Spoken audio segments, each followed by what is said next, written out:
In the vibrant and bustling city of Abuja, where power, wealth, and status reigned supreme, 25-year-old Chinasa carved out a modest existence. She was a stunning young woman with captivating features, her ebony skin glowing like polished obsidian under the Abuja sun. Despite her beauty, Chinasa was a woman of humble beginnings. Raised in a quiet village in Anambra State, her parents, staunch believers in hard work and honesty, had instilled in her the values that shaped her character. Living in Abuja was a daily battle between ambition and self preservation. The city had an unspoken rule: to matter, one needed wealth, connections, or both. Chinasa worked as a secretary in a small law firm, earning enough to support herself and send a little money back home to her family. She shared a small apartment with four other young women, all of whom, like her, sought to navigate the complexities of city life. Chinasa's circle of friends was a mix of personalities, but they all had one thing in common: a relentless pursuit of wealth. They dressed in designer clothes, attended high profile events, and were often seen with men who could afford their extravagant tastes. Chinasa admired their confidence but couldn't bring herself to follow their path. She found it hollow, a performance designed to mask insecurities and dependence. It was at a cultural festival organized by the Igbo community in Abuja that Chinasa's life took an unexpected turn. The event was a vibrant celebration of Igbo traditions, complete with dances, music, and delicacies like Nkobi and Abacha. Chinasa had volunteered to help with the children's activities, teaching them the traditional dance steps she had learned as a child. As she demonstrated the intricate movements of the Ajonegu, she noticed a man watching her from the sidelines. He was tall and well built, with a quiet confidence in his stance. Dressed simply in a white Isiago shirt and black trousers, he didn't exude wealth, but radiated a warmth that was hard to ignore. The man, Chinedu, stepped forward and joined the dance, expertly mimicking her movements. The children erupted in laughter, and Chinasa found herself smiling despite her initial wariness. After the dance, Chinedu introduced himself, and their conversation flowed effortlessly. He was a civil servant, he explained, and had recently moved to Abuja for work. Over the next few weeks, Chinasa and Chinedu grew closer. They bonded over their shared love for Igbo culture, their similar upbringing, and their dreams for the future. Chinedu's honesty and humility were a refreshing change from the superficiality Chinasa had grown accustomed to. He spoke of his plans to one day start a community development project back in his village, a dream that mirrored Chinasa's desire to uplift others. But not everyone was pleased with their budding relationship. Chinasa's friends were quick to voice their disapproval. Chinedu is a nobody, one of them sneered. He has no car, no house, no connections. What future can he offer you? Another added. You're too beautiful to settle for a man like that. You deserve someone who can take care of you. The words stung, and Chinasa found herself questioning her choices. She couldn't deny that Chinedu's life was simple, almost too simple for the city's high standards. Yet, when she was with him, she felt a peace and contentment that no amount of wealth could provide. One evening, as they walked along the quiet banks of Jabi Lake, Chinedu stopped abruptly. Turning to face her, he took her hands in his and said, Chinasa, I know I'm not a wealthy man, but my love for you is rich beyond measure. I promise to work hard every day to give you a life of happiness and respect. Will you take a chance on me? Tears welled up in Chinasa's eyes. She had been waiting for this moment, but hadn't realized how much it meant to her until now. Chinedu, she replied, her voice trembling, I don't need wealth or luxury. I need love, respect, and a partner who sees me for who I am. I choose you. Their decision to be together sparked a firestorm of criticism. Chinasa's friends were relentless in their mockery, calling her naive and foolish. You will regret this, one of them said. Mark my words. Love won't pay the bills. The sun shone brightly on the day Chinasa and Chinedu exchanged vows in a small church nestled in Chinedu's village. Though it lacked the grandeur of the extravagant ceremonies Chinasa's friends often flaunted, the wedding was rich in culture and love. Chinasa wore a simple lace gown adorned with coral beads, her radiant smile outshining any jewel.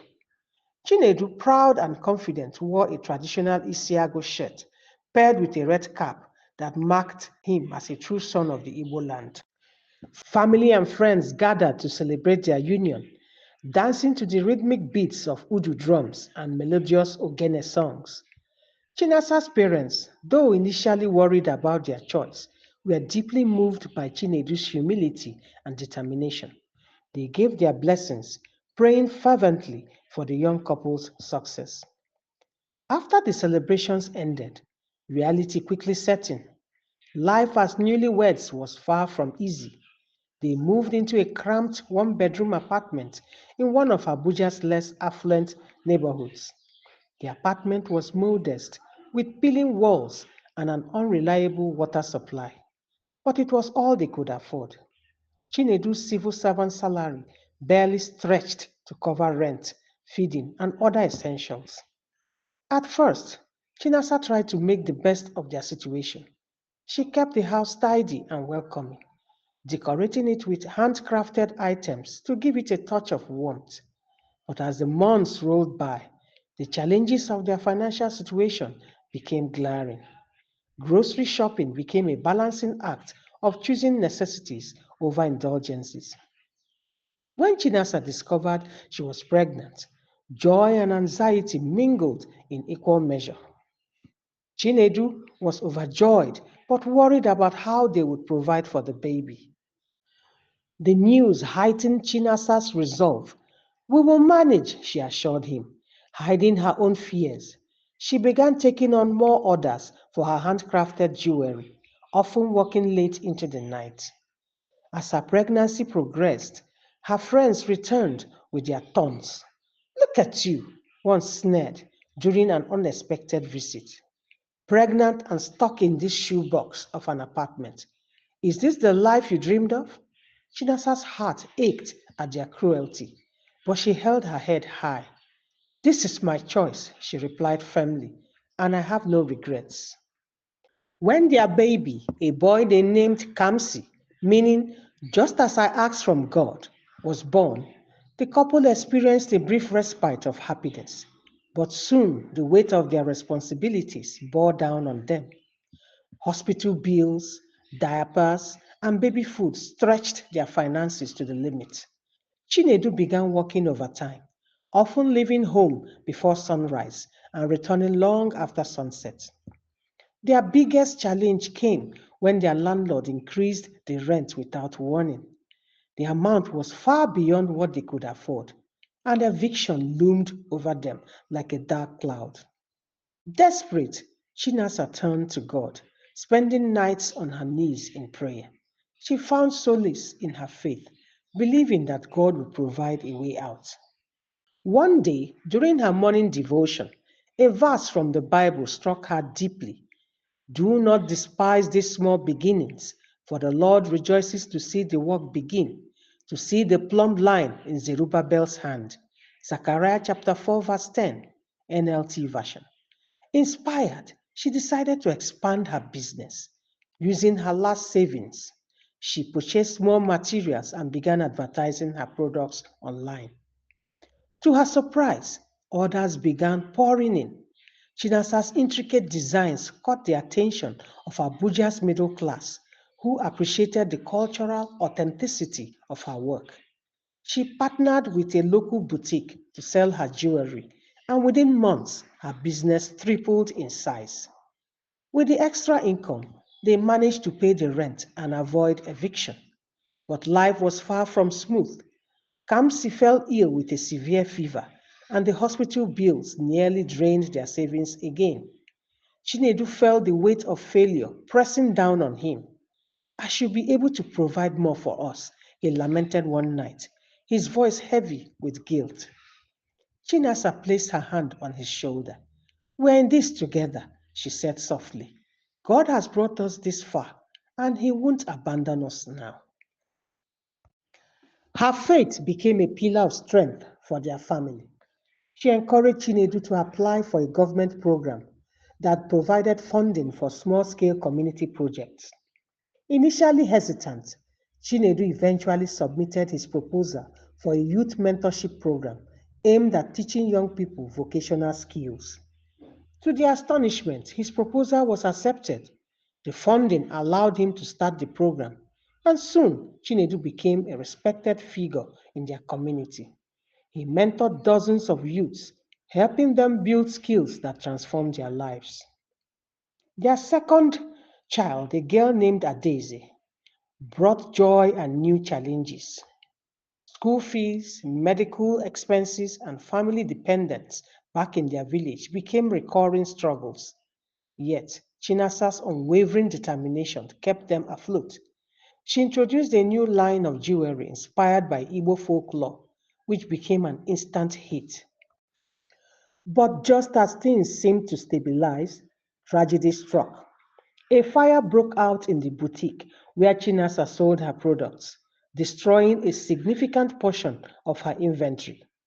Devastated, she fell into despair, questioning why God would allow such a setback. It was Chinedu who reminded her of their journey. Do you remember where we started? He asked gently. We faced worse and came out stronger. This is just another test. With renewed determination, Chinasa rebuilt her business, this time launching her own online store. Her resilience and creativity paid off, and her business expanded beyond Abuja, reaching customers in Lagos and even outside Nigeria. Years later, Chinasa and Chinedu stood proudly as they watched Kamsi graduate from secondary school. Their journey had been fraught with hardship, but they had built a life rooted in love, faith, and perseverance. Their success silenced some of the critics, but the real turning point came when one of Chinasa's wealthiest friends, Amaka, faced a public scandal. Amaka, the most outspoken of Chinasa's friends, had always been the ringleader of their group.